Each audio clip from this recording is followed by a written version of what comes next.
75 speed કોર્ટના para. Ready start.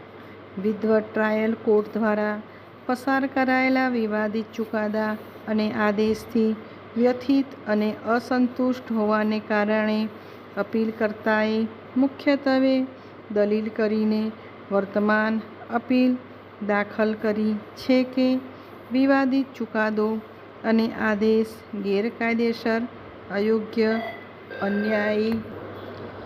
અન્યાયી છે અને રેકોર્ડ પરની સામગ્રીને ધ્યાનમાં લીધા વિના છે.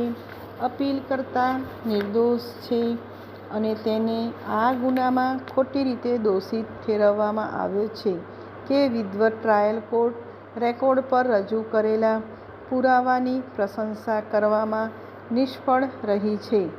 વિધિવત ટ્રાયલ કોર્ટે અધિકારક્ષેત્રનો અયોગ્ય રીતે ઉપયોગ કર્યો છે અને જો પુરાવાઓનો અભ્યાસ કરવામાં આવે છે તો તે રેકોર્ડ પર આવ્યું છે કે ફરિયાદી અને દરોડા પાડનાર પક્ષના સભ્યો અપીલકર્તાની શોધમાં હતા અને તેઓ વિરમગામના રેલવે સ્ટેશન અને પછી વિરમગામના બસ સ્ટેશન પર ગયા હતા જ્યારે ફરિયાદી અને પંચસાક્ષી અપીલકર્તાને મળ્યા. ત્યારે અપીલકર્તા દ્વારા કોઈ ગેરકાયદેસર રકમની માંગ કરવામાં આવી ન હતી અને ફરિયાદીએ અપીલકર્તા સાથે થોડી વાતચીત કરી હોવા છતાં ગેરકાયદેસર સંતોષની કોઈ માંગ કરવામાં આવી ન હતી. પરંતુ વિધિવત ટ્રાયલ કોર્ટ ઉપરોક્ત પાસાને ધ્યાનમાં લેવામાં નિષ્ફળ રહી છે અને ફરિયાદી પક્ષના કેસમાં ગંભીર નબળાઈ છે જેના કારણે ન્યાયની નિષ્ફળતા થઈ છે.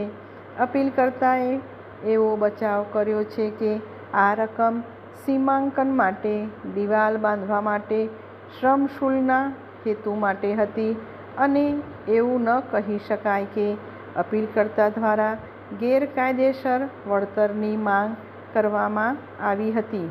અપીલકર્તા જાળવણી સર્વેક્ષક તરીકે કામ કરતો હતો અને જમીનને માપવાની તેની ફરજ છે. પક્ષકારો વચ્ચે વેચાણ વ્યવહાર છે, પરંતુ તે પણ એક સ્વીકૃત હકીકત છે કે અપીલકર્તા દ્વારા અગાઉ 2 વાર માપન કરવામાં આવ્યું હતું અને વધુ માપનની જરૂર નહોતી. સીમાંકન રેખા પડોશીઓ દ્વારા સ્વીકારવામાં આવી ન હતી અને જમીનનું સીમાંકન કરવા માટે દિવાલ બાંધવાની હતી અને બાંધવા માટે મજૂર માટેનો ખર્ચ ચૂકવવાનો હતો.